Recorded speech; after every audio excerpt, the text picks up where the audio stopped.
tragedies, moments of joy, and reconnection so vivid that they took my breath away with their authenticity.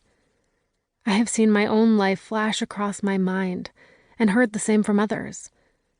Embodied roleplay, it seems, has the power to reproduce moments along our own developmental continuum that literally give ourselves back to ourselves, that let us reunite with forgotten or discarded parts, haul them out of cold storage, and get our hearts pumping again. It is, at times, like the most incredible theater you could ever see. Though as a psychologist, I'm probably not supposed to say that. It is a raw feeling or longing for action, quivering with unspent energy, unedited emotions, unspoken resentment, withheld love, craven urges, or exalted passions. It is people letting their humanity and vulnerability show, revealing a kind of inner truthfulness that can just knock your socks off. And it happens over and over and over again, these moments of recognition and reconciliation, of loss and redemption, this meeting of ourselves, entering the dark night of the soul, and letting light in. Genuine trauma healing emerges in layers, and in the body as well as the mind. We do not understand the full meaning of our experience at any magical point in time. Rather, that understanding is ever evolving.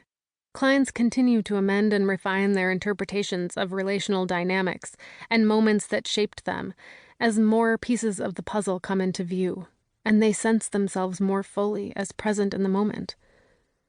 As they learn to shift body states that drive meaning and behavior, from anxious and defensive into more relaxed, engaged, pro-social states, they can revisit these dynamics and moments voluntarily, reframe them through new insight and understanding, and come to see them differently. They can get to know themselves in a new way. We humans will be forever incomplete. We will continue to grow and change, ever reaching for that bit of new understanding, that new sliver of light. That's the beauty and the artistry of life and of the healing arts. Being able to bring the deeper layers of the self onto the stage in body as well as mind, where they can be experienced, played with, cried for, laughed at, and generally met in all their various forms, is the true work of psychodrama used for the resolution of PTSD. One of my goals as a therapist is to be part of facilitating connection with the self and with others, and sociometrics are designed to do just that. The long-term effects of trauma grow in isolation. Just walking in the door of a communal, relational, therapy-oriented space begins healing. Healing complex relational trauma, CPTSD, can be confusing because there is not necessarily a clear event or specific moment in time that we can point to. It feels elusive, so we dismiss its significance and discount its impact. We may search for events that explain our chronic inability to know or accept ourselves and to connect at deep levels with others. We cannot necessarily find ourselves in questions such as, were you physically abused as a child? Was there sexual abuse? And so we discount our lasting hurt. But the drip, drip, drip of feeling dismissed, unseen, unwanted, of watching those from whom we long for love the most roll their eyes, make comments below their breath, or get irritated with our little attempts to connect, can impact our ability to live comfortably within ourselves and our close relationships.